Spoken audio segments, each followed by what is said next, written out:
Critical Analysis and Review 1. A review on use of social media in teaching and learning. According to the journal, HuKF has conducted a research to study the use of Facebook by students and teachers for education. She suggests that the use of Facebook is very little educational use because mainly students use it to keep in touch with non-individuals, and they tend to disclose more personal information about themselves on Facebook. The primary use of Facebook is to communicate and read stories and posts of friends. Other than that, people tend to share their thoughts and life events rather than for learning purposes. Too much distractions is on Facebook. It can drive the learners to other objectives, such as checking other people out and playing Facebook games. So I agree that Facebook has very little educational use because of all the above stated causes. Another researcher you all know, A, has conducted a research to investigate the affordance of wikis to support collaborative learning in online settings, compared to current asynchronous threaded discussion tools. This study was conducted with 21 graduate students enrolled in an online learning theories course. The results revealed in favor of wikis for collaborative case analysis. Groups which use wiki can collaborate better and contribute more frequently to the construction of their group essay. In collaboration situation, wikis have more information to share because they access Wikipedia as an source of information. Compared to others who are using brainstorming method or discussion method, it takes more time to think and collaborate. In my opinion, I think Wikipedia is a very good website to gain knowledge and information because the knowledge is shared by other people such as professionals. Other people can also give opinion on the same article and contribute to it. A research is carried out by Blask to explore the role of social media in promoting cognitive and metacognitive learner development while using a heutagogical teaching and learning approach. Social media involved are ePortfolio, Twitter, mind mapping, Google Docs, and Diigo. The field of research is for distance education. The study indicates that students perceive specific social media in conjunction with a unique learning activity as influencing specific cognitive and metacognitive skills, constructing new knowledge, reflecting on course content, understanding individual learning process. Research also indicates an increase in student familiarity with using social media, and their research skill had improved through the skill building activities in class. Students can learn by themselves using the help of social media. I agree that social media can promote cognitive and metacognitive learner development. Another research is to examine students' perspectives on the use of social technologies to support interactions in courses that have been taught face-to-face in Malaysian and Australian universities by Hamid et al. Social media use are blog, wiki, Facebook, Twitter, and online discussion forum. This study focused on using social technologies to interact with each other students and lecturers for university coursework, drawing on focus group discussions with students from various universities and disciplines. Students and lecturers interact and communicate with each other for discussion of past lectures and coursework using social media. When students have questions to ask the lecturer while doing coursework or revision, they can discuss with their lecturers using social media. I agree on this because social media can promote interaction and discussion for university students, either for simple discussion or coursework. Critical Analysis and Review 2.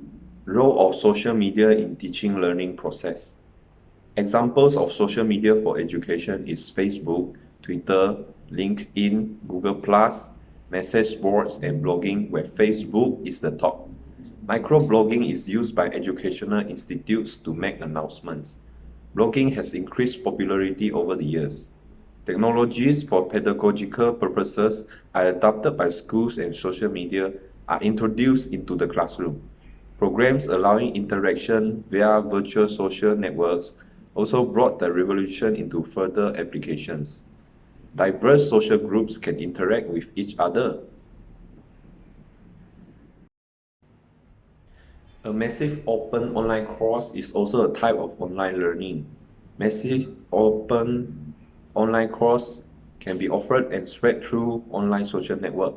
MOOC can make use of the connectivity of social networking, the facilitation of an acknowledged expert in a field of study, and a collection of freely accessible online resources.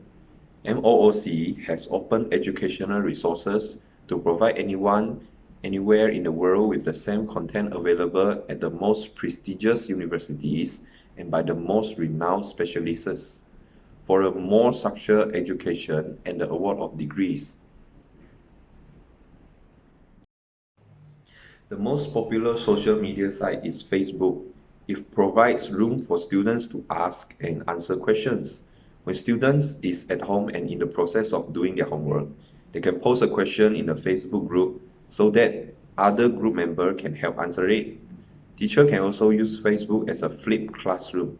Teachers can post videos, photos, documents, and other multimedia resources in the Facebook group, and students can access it before class or when they are working on their assignments. Secondly is Twitter, which offers a fast way to post class announcements and reminders and also latest information. It also helps classes track information on any topic. For example, when a class is discussing on a current event or career, Twitter can provide latest information. Students do not need to go for extensive search. Twitter chat session is offered by many organizations which students can interact. Thirdly is blogs. It can create opportunities for students to write and display their writings on a large scale online instead of traditional writing projects. It can be posted online so that teachers and students can view and give opinion which promote learning. Undeniably, the most popular video streaming site, YouTube, is an excellent option of flipping classroom in that students can watch lectures and resources before entering the classroom. The material in YouTube will be seen by a wider audience, so students will be more motivated to create their very best video, and they will enjoy being able to express their creativity as they connect more deeply with the course material. One of the most popular sites involving pictures is Instagram. As the saying goes, a picture is worth 1,000 words. Students' work can be showcased via Instagram to feature student hard work or even interesting details about a student.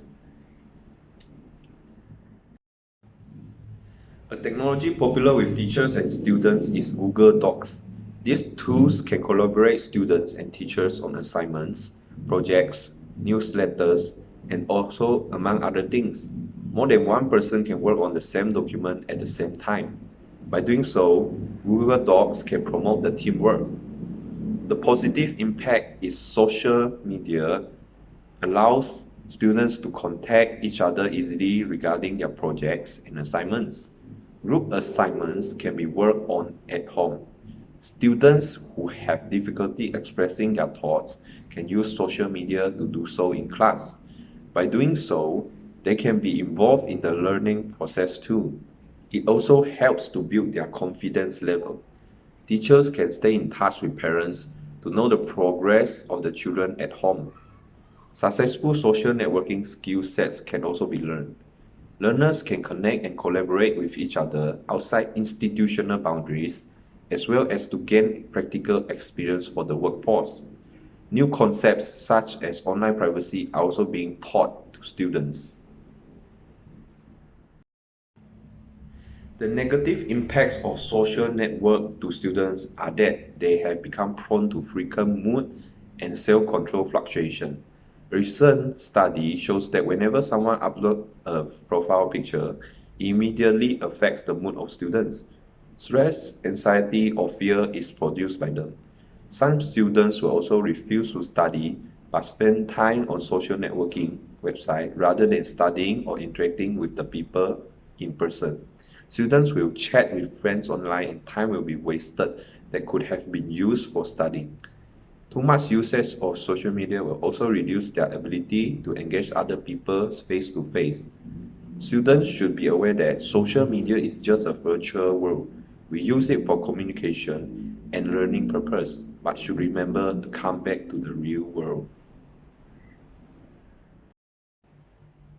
Critical Analysis and Review 3. Social Media Adoption in Higher Education. A case study of University Utara Malaysia. Two most popular activities conducted by UUM lecturers are using social media to upload lecture notes and conduct discussions with students outside of lecture time. Thirdly is updating students with latest class information and activities. Other than that, UUM lecturers also use social media to conduct online teaching by engaging students with professionals from the related industry. During this type of online class, normally the lecturers only act as moderators in helping students exchange ideas and opinion. The most popular social website used by UUM lecturers are YouTube and Facebook, followed by Wikipedia, LinkedIn, WhatsApp, Edmodo, Twitter, Flickr, and Padlet. 42.5% of UUM lecturers use social media once a week for their teaching activities, followed by 26.4% of lecturers use it every day. 12.6% of UUM lecturers use social media once every 2 weeks. 10.4% use it once every month, and the remaining use it less than once every 2 weeks, that is 8.1%.